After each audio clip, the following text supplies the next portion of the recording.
Welcome to This Week in Our Collective Heads. We're doing Backlog and Chill, where we go and we check out some of the more obscure movies and discuss them. This week we're doing Sleepaway Camp, suggested by Patrick.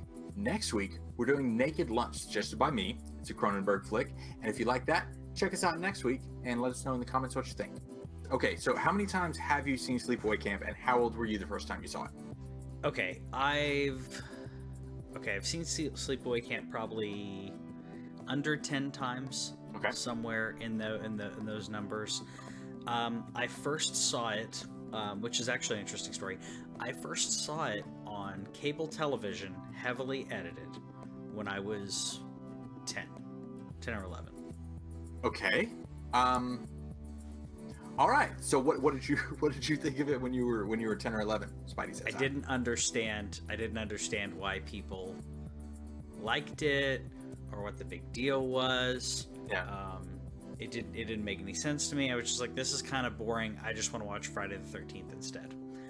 And then I watched it again when I was in college. Mm-hmm. Yeah, because I finally was like, someone said, no, you don't know about the ending of Sleepaway Camp. I'm like, what are you talking about? The ending's stupid. And they're like, no, you don't know about the ending, because they were talking about it, and I had no idea. Because in the ending that I saw, which we'll spoil later, the ending that I saw, the killer, you just see that person's face going like this, and that's it. And then the other people like looking at the killer, and that's it. But you don't see the shot. Yeah, that's kind of important. A little important to the story. So, for those who haven't seen Sleepaway Camp, we'll talk about the story as a whole later. I'm looking for first impressions right now. Yeah. What was your first impression? Yeah. Okay, so my thing is, I had seen this movie spoofed before I actually saw the movie. Because it showed up in Robot Chicken. It was in at least one of the Scary Movies, and so there were elements that, like, even though I hadn't seen the movie, I was like, wait, isn't that? I've seen that. This is familiar. And so it was interesting to see it from the perspective of not exactly spoiled, because I didn't necessarily know that all of these different things were tied together, but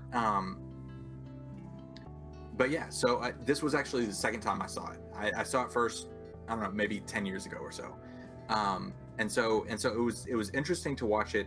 It's kind of like your second viewing of Fight Club. When you watch Sleepaway Camp for the second time, it's a very different movie than when you watch it the first time, and you don't know how it ends. Yeah, I'd agree. I would agree, but I would say this one, at least, it still adds up at the end, as opposed to Friday the 13th, the first Friday the 13th movie. Okay. If you watch that, the hands are like, oh, those are man hands, and then you get you have the reveal at the end that it's Mrs. Voorhees, and you're just like, no, I think I saw a guy that was killing people. Oh, okay. So if we're going there, I'm gonna say that the hands for the first kill were also man hands. I don't. They actually were, because in okay. So I guess we'll have to spoil a little bit of the movie here, okay. Because the killer is Angela, which we'll go into more later. But in her contract, or I don't know if it was in her contract, but her mother didn't want her actually doing any of the kills. So all of those were done by the kid who plays Ricky. Okay, so all of the well, that's extra sneaky, because that's the direction they're trying to. Yep. Interesting. It makes you So okay. And there's what was it? There's another weird thing in there. The girl in the canoe that falls into the canoe got hurt or something. So when she comes out, it's a completely different woman. But no, I never caught it. I never caught it until But so one of the good things. This was a fairly low budget movie. They didn't have. And I mean, you can kind of tell that by the in particular I love, and this is kind of a recurring theme throughout the movie, but when something traumatic happens, the reactions, the shocked phase of the reaction lasts way longer than it has any right to. Like the inciting incident, if you will, at the very beginning of the movie. Sure. Like the little girl screaming, that thing that just happened, and everybody else is just kind of standing there in shock, and that goes on for like several minutes. It felt like that somebody should have been doing something. Yeah, it was an independent movie. The guy who wrote and directed, I'm pretty sure he wrote and directed. Can't remember the guy's name offhand. Robert Z something. Okay, so he had the idea for the movie. He had the idea for, I should say, the ending, the beginning, and the setting, and that's it. And then I don't know if it happened before or after he had the idea or what was going on, but his mother died and left him like a bunch of inheritance. So he used the inheritance to make the movie, which worked. I mean, worked out for him. And I guess we can talk a little bit about the movie. I mean, it's Sleepaway Camp, so it takes place in a camp. And all of the actors he felt was really important. All the actors would be the correct ages, which is so different. Yeah, so it's Robert Hiltzik. So there was a Z. It's not exactly Robert Z, but yeah. So you said that he wrote and directed it, and one of the other interesting things. Okay, I went to several summer camps. They were 1 or maximum 2 weeks. Like the Sleepaway Camp setting seems to be you're going to be here all summer. Was that a thing? Yeah, that was the thing. That was the thing for some people. Yeah. Not for me. No. I went to one that was like 2 weeks, but there were ones that were considerably longer than that. I mean, I think, I don't know, maybe it was like slightly before our generation that it was a bigger deal. I don't know. Probably a way to get the kids out of the house. I'm not sure, but I do like it's basically a bunch of unknowns. The casting process, by the way, was kind of, I don't know, weird, but imagine that. Yeah, right. But did you catch? There's a specific person in the movie who's related to someone famous. I don't know if you caught it, because I caught it the first time. Okay, so Ben. Okay. Is Robert Earl Jones. Really? Yeah, and so when you hear him talk, it's almost James Earl Jones. It's almost his son's voice. He's what was he, not the custodian, but it wasn't the cook. He was the cook that got elevated to head cook, right? Yes, after the first cook got burned, which was a really cool effect for having hardly any budget. In my opinion, it was probably one of the cooler effects in the movie. Yeah, because it's far more difficult, and this kind of gets into the cinematography and kind of the nuts and bolts of movie making. But if you have, one of the reasons that a lot of lower budget movies can tend toward horror is that if you have a low light setting, it's a lot easier to kind of get away with it a little bit. But that first kill is very much out in the open, and the effects on the, I mean, he doesn't even die, does he? I don't think he died. I don't think he died because they held him off. I think he just got burned. Like, I mean, I don't know. Yeah. It was enough to take him out, but and there was apparently no means of painkiller at that point, because there's a gap between when it happens and like the ambulance gets there and they're carting him out, and he's making the same noise as he was at least an hour and a half ago when this horrible thing happened. And I thought that was kind of entertaining. Yeah. I mean, again, probably part of it being like the early director writer, not, you basically, you have a bunch of amateurs making the movie, and sometimes it works, sometimes it doesn't. There's some lacking parts of the movie, and one thing that, I mean, I guess, other than the fact that all the kids like acting like kids and actually being kids, I thought was really cool, but the twist at the end is one that I don't think you could do now. Oh, absolutely not. We couldn't do it now, but like, I felt like, I'm not gonna say that it was done properly, but it wasn't like that was the only problem with the kid. because like they weren't like, oh, that's why she is a problem. So that's the twist, is Angela was born a boy. What? Peter. Peter, yeah. Was Angela was born Angela's birth name. And, exactly. and see, that's another issue. So moving on from this, we'll have full spoilers and kind of discuss it in a.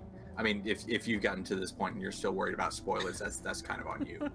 But okay, so I think it's interesting that that there was an additional trauma, and like there's layers of trauma for the character of Angela, and in the end she does come off as somewhat sympathetic, because like honestly, most of the kills that Angela does, they kind of had it coming. Yeah. Oh yeah, like, I agree. I completely agree. Douchebags in this movie. It's terrible. Yeah, I know. It is their kills where it's as horrible as it is to say. It's like, okay, if you had this actually happening, and you had someone who was psychotic, who would do something like this, she was taking the actions that kids like who are angry at someone or for doing something wrong to them or someone that they like. She just took it to the level that no kid should take it to, no person should take it to. Right. And that's what I think worked with it. It wasn't just like, oh, I'm just killing random people. They're very deliberate reasons that the kills happen. And I think that's why it worked. And that's why I don't think Angela, like you said, Angela's a sympathetic character, because I don't think that I think that it was, in my opinion, I think they were just trying to have the twist to be edgy, and it wasn't to be like, oh, she's trans. It was specifically like, oh, you're never going to expect it to be that girl. I think that's what the idea was. I don't think it was specifically like, oh, look, trans people are crazy. I think it was specifically to be like, absolutely not. Yeah, and it was specifically like, this person has issues and has assumed the role of a girl, and they didn't even really talk about this because you don't really get into it. Yeah, was that her choice at that point? No, and it's forced gender reassignment, I believe, would be probably the term, something like that. Correct me in the comments if I'm wrong, because we at TWIOCH, we're always looking to learn. So if there's a different way that you would say it, let me know in the comments below. Definitely. But yeah, so forced gender reassignment is something that not a lot of situations, particularly in fiction, really deal with. Like there are the difficulty of trans characters, but this is an entirely different situation. She has the childhood trauma. She has these people who are picking on her, and honestly, I really enjoyed. What was the guy's name that was nice to her? I don't remember his name, but he takes the time to talk to her like a person, because there's a lot of people who, come up, say a sentence or two, and then they're like, well, you suck, why don't you talk? And like, she's the weird quiet kid. Yeah.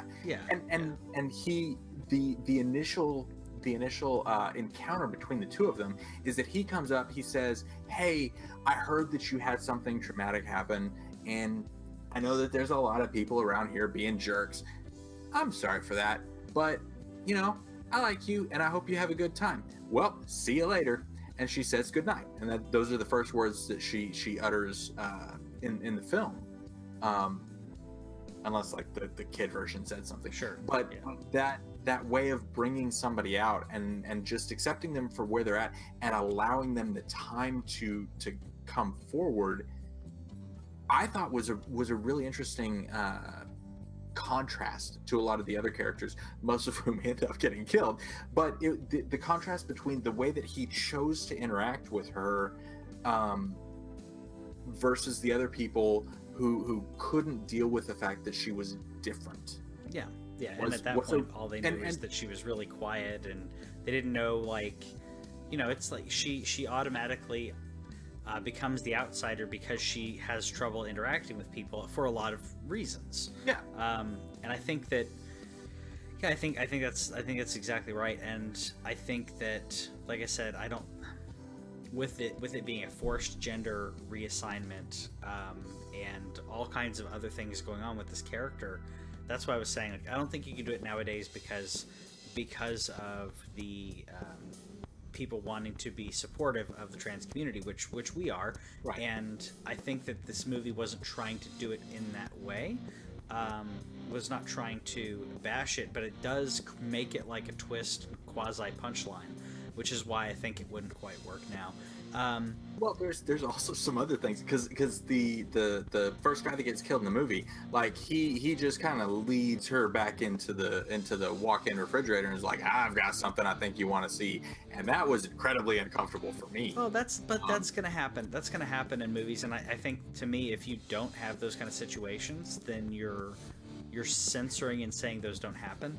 So yes, I think but the complicity of the other characters was something that I think would be very difficult. Like you said, I don't think that it could be made now for a multitude of reasons, but we don't really need to go into that. So okay, so what you've seen this more than I have. I've seen it the one time a while ago, and then for this episode. So how have your feelings evolved around the characters, around the story as a whole, as you've watched it multiple times? Because I know that you're a lot more into the cinematography and the way that things are shot.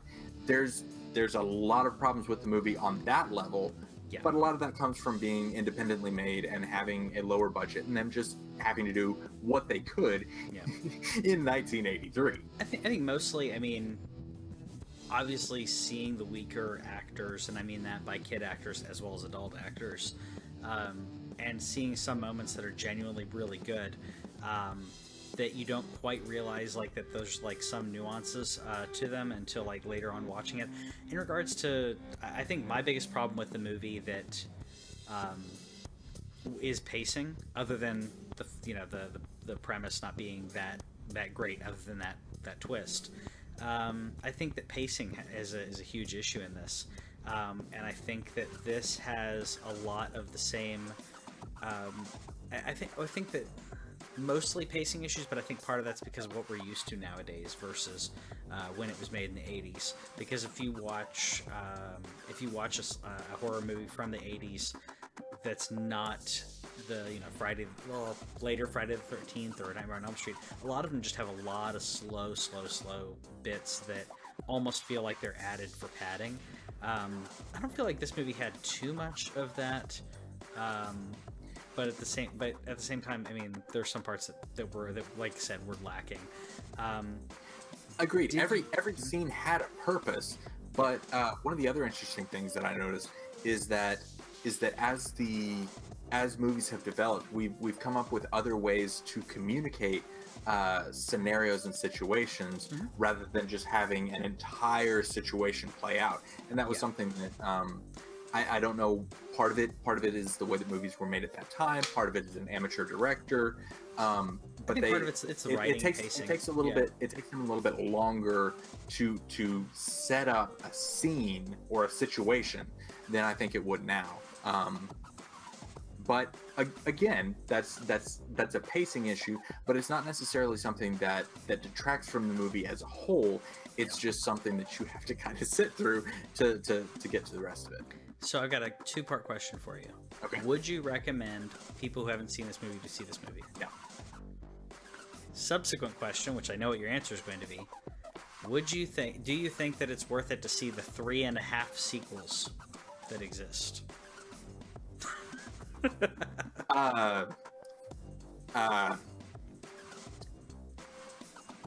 Please tell me about these 3.5 sequels. What? So there's 2 real sequels. There is one sequel that was relabeled to be Sleepaway Camp that is not actually Sleepaway Camp movie. And then there was one that they started shooting and didn't finish. I don't know the full story on that one, but that's why I said half, because there was an unreleased sequel. I think it was technically would have been Sleepaway Camp 3.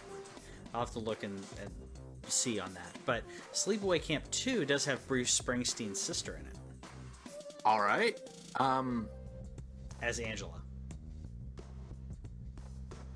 And it ruins any nuance, like what we were talking about, where we're like, oh, the character is sympathetic, and you have this problem and this problem, and the second one is just like, nope, Angela's back, she's gonna kill people. Like, Well, and that's one of the things that tends to happen. And honestly, that is something that is reflected in real life. Is that once someone has crossed certain barriers, the requirements or what they feel is needed to justify murder, that bar gets lower and lower. So I mean, that's true to form, I guess. But I'd say true to form. yeah, But I think it's all horror cash movies grab. or horror sequels in particular are a very tricky thing to do. They're tricky, but there are certain horror sequels that are better than the first. I still say that Halloween 2 is a better movie than Halloween. I will not debate you on that. It's more Halloween-y. There's more kills, but it's a better paced movie. You get more Michael Myers, which in a good way. You get more of a chase as opposed to over half of the movie being people afraid something may happen and other people going, nothing's gonna happen. Like, which is how the first movie is until like stuff actually starts happening. And there's more story to it too. And I mentioned Friday the 13th earlier. Friday the 13th 2, I think, is a better movie than Friday the 13th 1. But it doesn't have Johnny Depp in it. You're thinking Nightmare on Elm Street. Yeah. See, this is just brief out of character. This is why we actually have this show, so that Patrick can show me all these horror movies, because I get them all mixed up. Okay. Yeah. So, We're gonna put more on this list. Dang it. Okay. Okay. So one of the things that was interesting, again from a historical perspective, is the way that music was used, because I think that we've gotten a lot more subtle in the ways that we're able to apply music. This just had a lot of atonality. It's like, you're supposed to be scared right now, and honestly, that because it's so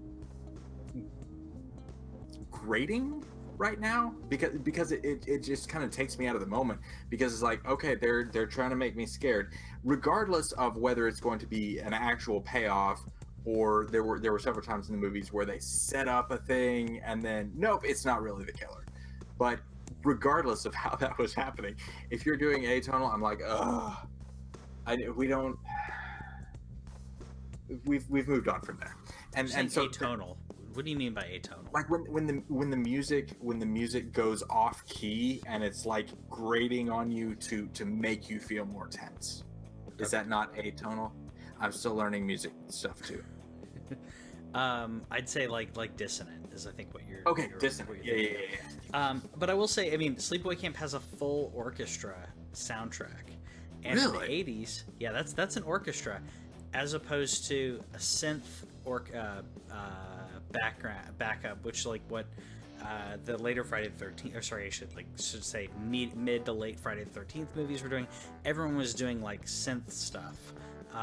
Even Halloween is, synthesizers, but this, like, they wanted to go with an actual like string orchestra, which is why you hear that in the movie, as opposed to, which you may not realize, because at the time it wasn't popular to do that with a horror movie, but it worked. Okay. Yeah. So what is the most difficult part for you, or what is one thing? Because honestly, when you go into a 1983 independent horror movie, there are some caveats that you just kind of have to make in your mind. If you could go back, If you could go back, you mentioned the pacing as issues. We've talked about some of the minor nitpicks, but if you could go back and change one element of it, what do you think that would be? You're gonna hate me for saying this. Okay. And I think people in the comments will hate me for saying this too. Pacing, I already said. Yeah, dialogue, yes, it needs to be better. They almost hint at it, but they don't talk about the kids fooling around. I'm not saying I want to see that. I'm just saying, like, it's not there. And to me, that would be a constant thing going on with the kids talking about, did you know who snuck out to do who, and like constant rumors of stuff. I mean, yeah. That is one thing that I noticed, because, well, full disclosure, all the summer camps I went to were Christian camps. which there was never did anything like that. No. And that was my point. There was every bit as much fooling around there. But the will they, won't they, and this one, and the jealousy and the setups, I thought that was well done.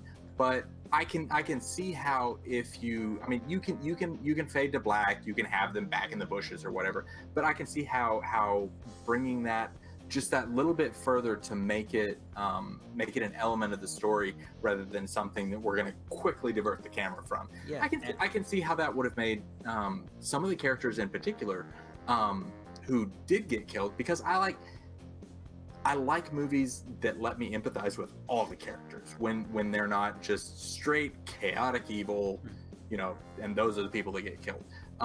Because there were some characters in there that deserve to be killed, and some others who were just kind of mean. But yeah, the drama between the characters, I think, could have been upped. Yeah, I agree. I mean, I do like the way, like I said, I like that that they're like, 13, 14-year-old actors. I think that really lends itself well to the movie. But I think that anytime going into any movie, knowing when it was made is important, and knowing the further back that you go, the more of like a slow drag a lot of scenes are going to be. Agreed. And nowadays you'd have more jump scares, you'd have more gore, and you would have more sex, and all of the kids would be played by 20-somethings, and that's how it would be. And they wouldn't make them 14 because that'd be weird, but they'd be like, But and that is one of the things that I did appreciate, because those of you who have been watching for a while know that for me, jump scare is a fairly easy thing to set up and execute. I think that it takes much more skill to create a tense environment or a stressful situation. Mm-hmm. And honestly, this movie doesn't have a lot of jump scares. There's a lot of well, somebody's about to die, and that happens. Yeah. But there's not the scares aren't cheap, and I appreciate that. This is before the jump scares not only became a horror trope, but it became a trope that people would not only emulate, but then you had, because people were waiting for the jump scare, you'd have the fake jump scares, and you'd have all kinds of things that we see nowadays, or that I think that we started to see in the late 80s, early 90s. This doesn't have it. Which I think is kind of nice watching older horror movies. But we won't be watching a horror movie next time. But because Kevin has picked the movie for next time. We meant to do this earlier. But next time, if you want to join us in the discussion, we'll also be tweeting this out, and you can message us on Facebook, say in the comments on Facebook and on Twitter. You can talk about it. But the movie next time is Naked Lunch. Yes. Which was it? Did you say Cronenberg? It is Cronenberg. So I'm in. I mean, yeah. And I think, you know what? Speaking of Cronenberg, have you seen The Thing? I have not. Okay, so that'll go on the list too. There we go. Cool. So let us know in the comments what you think about Sleepaway Camp, and join us next time when we talk about Naked Lunch. Have a good one. Thanks for watching This Week in Our Collective Heads. Subscribe over here and click the bell, and that way you'll know about any new videos that we put up, because we put up a lot of gameplay, a lot of stories from games and stuff like that, and gameplay is down here. Yeah, and you got more editorials and news stuff down here. Check it out.